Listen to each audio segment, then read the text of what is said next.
Hello everyone, welcome to this week's Gran Turismo 7 Daily Race C Race and Strategy / Preview Guide. We're off to Trial Mountain Circuit finally for the first time in Daily Race C in Gran Turismo 7, and we are in the Group 4 machinery. We've got 10 laps to get round, tyre wear at times 3, fuel at times 2. We've just got the racing medium tyres available. There's no mandatory rules in terms of pit stops or tyres. BOP is on, damage is light, it's a rolling start, and slipstream is real. As I said, Trial Mountain Circuit making its debut for Daily Race C finally, and we are in the Group 4 machinery. Now, obviously, not got this out first thing on Monday morning.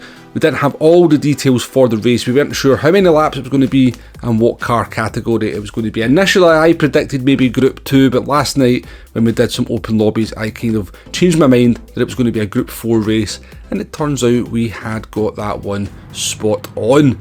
So as I said, we couldn't kind of make the video on the Sunday like I normally do if we have all the details, so I got up nice and bright and early and jumped into the 8 o'clock split, which is the very first race, or the very first race that goes live for Daily Race C. Now we jumped in the Jaguar. We have Ferraris in the race, we've got a Veyron just in front of us, we've got Supras in the race as well. I meant to take a look at the leaderboards to see what car had become strong before I did the commentary for this video, but I forgot. But I think it's looking like a Supra, Ferrari, maybe McLaren up there kind of race. This Jaguar, to be honest with you, is not too bad at all either. We managed to do a half decent lap time towards the end of this race, even though the tyres were certainly past their best. But in terms of strategy, well, there isn't really any strategy for this one. The only kind of strategic element to this one is that the tyre wear does come into play towards the end of the race. The tyre wear's at times 3, must be quite an abrasive track, to be honest with you, because the tyre wear is higher than you might expect it to be, given the multiplier and the kind of nature of the track. Fusion getting into the back of us there as we come into the tunnel. Just made a slight misjudgment. I apologised in the chat afterwards. To be honest with you, it could well have been on me. I may well have turned in a little bit too early into the corner. Tidgeney has overtaken us in the Ferrari. We've got a little bit of damage coming down the straight here. Fusion's going to give us a little bit of a bump as well. And as I said, there's no strategy for this one. It's the medium tyres. There is some tyre wear towards the end you are going to have to deal with. You do not want to make a pit stop, I can assure you of that. Now, I haven't included the details of the pit stop in this race here, but we kind of learned from doing some open lobbies. We used this track and we used similar settings, but we did induce a pit stop into the race, so we kind of had an idea how long a pit stop was going to take, and it's around about 30 seconds. So yeah, nobody's going to be making a pit stop in this one. You're certainly not going to make up 30 seconds back on fresher tyres, you know, maybe what, 5-6 seconds at best. So no stop strategy for this one. Try to look after those front tyres. It's the front right tyre that's doing most of the work in this one. It will get pretty worn towards the end of the race. I have to say the tyre wear on this Jaguar was pretty decent, but I haven't taken a look at any other cars thus far to kind of compare. But as I said, you know, Jaguar felt good round here, but it's looking like it's going to be a Ferrari Supra race as the week progresses. Maybe another car will come to the fore. Sometimes it happens. Sometimes a new car for the race is discovered fairly late in the week. I'm thinking of maybe like the Audi TT for the fuel saving race around Watkins Glen maybe 3-4 months ago. But we've kind of made our way back up through the pack. We had some really nice racing with some of the drivers out here. A lot of TCR boys were in. Obviously trying to get into Tidgeney's video. We'll probably be in it as well. Yay! Again. But no, having to jump onto this race to get my video put together. Tidgeney was long gone anyway. I think he finishes in P3 in this one. You get a good demonstration of how that Ferrari will perform once his video comes out a little bit later. But yeah, making our way up through the pack. We had some good racing. Everybody racing nice and fair and respectfully.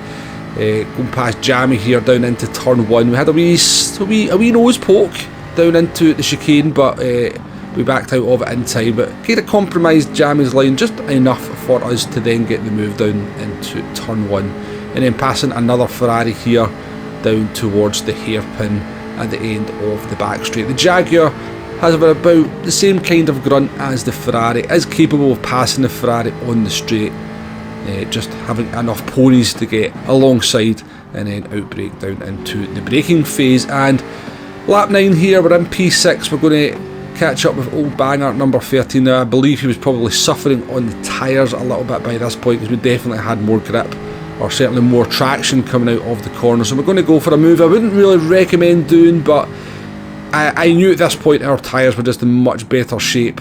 We had got the car slightly alongside the Ferrari, so I think in those circumstances, you know, you've got a little bit more speed in the car, you seem to have a slightly better braking performance. I think it's a move you can then go for. If you're on the same kind of tyres, same kind of performance, then you'd have to be much further alongside that car to then go for that move. But crossing the line here in P5 to not too shabby a result, given we started at the back. We had that little coming together with Fusion as well, which actually put us nearly plumb last. So P5 not too bad, 20 minutes, over 20-minute race as well, so just a nice length of daily race C. I do feel that maybe, and I mentioned this last night on my live stream, that maybe somebody else has taken control of daily race C at Polyphony Digital. Seems to be a little bit more thought going into the combinations. The reason I say that is, you know, we had the Radical at Road Atlanta, so that was something a little bit different. Now we've got Trial Mountain finally being used as a daily race C. Next week we've got Interlagos. I'm pretty certain that's going to be in Group 3. Interlagos was only featured once in daily race C, and it was a Group 1 race for Gran Turismo 7, so I just feel that maybe there's a little bit of a changing of the guard of whoever's doing the settings. I would say there was definitely scope for this race to be a little bit better. We kind of used the same track and car combination last night in our live stream for the open lobbies, but we kind of just reduced the fuel and enforced a pit stop in there as well, and I think it, you know, would have been a fantastic daily race C, the settings that we use. But all in all, I don't think this is a bad race at all. I think it'll be quite decent. Group 4 tends to be quite close. The nature of the track, of the long straights, means we've got a bit of slipstream there to try and keep the cars close together. There should be some racing towards the end, and then just that tyre wear coming into play as well should be quite nice. Let's finish off with a little bit of a lap guide. We're coming down towards turn 1 here. We've got the slipstream of Jamie in the Ferrari, so slightly compromised coming into turn 1. But I'm looking for the start of the yellow barrier there as my kind of braking reference. First corner's very difficult indeed. It's all about carrying as much speed as you can. Don't cut this curb too much, and then you're just powering over this second crest here. The car will go a little bit loose, just a dab of the brakes, maybe down a gear into the fast left hand, and as we come into the tunnel, you're just looking for the sort of start of the tunnel, just before the start of the tunnel, before you get onto the brakes. Try and get the car right into this curb here. A tighter line is better, and then you can use all the track on the exit. We're looking for the yellow sign here with the squiggly snake on it. I know it's not a snake, I know it's an arrow, but we'll just call it the squiggly snake for the sake of the video. But that's your braking reference, or my braking reference for this tight corner here. Try and get in nice and close to that curb, but don't get too close, because the wall does kind of sometimes catch you out. You sometimes catch the wall when you think you've actually missed it. Start of the tunnel here, it's just down into third gear. Again, try and keep it nice and tight. Don't worry about driving over those leaves, it won't affect your grip. And the faster you come out of that corner, obviously, the more speed you carry down this very long straight. We're in the slipstream of the Ferrari for the start of it. Go for another overtake on this lap, our second overtake on this lap. It was actually our best lap of the race as well. A little bit of slipstream probably helping us out, but we still had to take a slightly compromised line into a couple of corners. We're using the yellow sign there with a slightly less squiggly snake on it for our braking reference for the hairpin. Again, get it right into that wall there. All the cambers there will help the car around. You don't have to worry about dirty tyres, about driving on that part of the track either. And coming down through here, just come off the throttle as you come over the crest of the hill. You want to get the car nice and straight before you hit the brakes here. And some cars you will find the back end go a little bit loose, so try and keep the car nice and straight, brake in a straight line. Plenty of curb to be used there. Be careful of the understeer on the exit. And then I use the blue apex sign on the right hand side of the track as my braking reference for the downhill left-hander.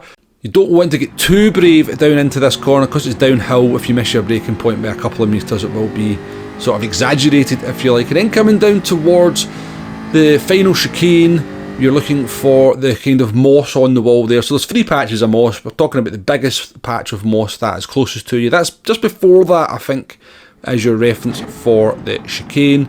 I use a little bit too much of the sausage curb here, upsets the back end of the car. Couldn't quite get it over to the left hand side to give me the best line through the last corner, but not too shabby a lap at all. It was a 159.9, only half a second off the fastest lap. We did overtake a couple of cars in the process as well, and the tyres I would say had certainly seen better days, but hopefully this video has been useful in some way, shape or form. I think it's going to be a fun race. I think the settings could have been better, but I think there will be some scope for some fun racing there from my brief experience. If the video has been useful, please hit the like button, please hit the subscribe button if you haven't already. Thank you very much for watching, and I'll catch you on the next one. No, we should be live streaming this one tomorrow, so if you're watching this video on a Monday, feel free to join and say hello in the chat for that. Thanks for watching, folks. Bye bye now.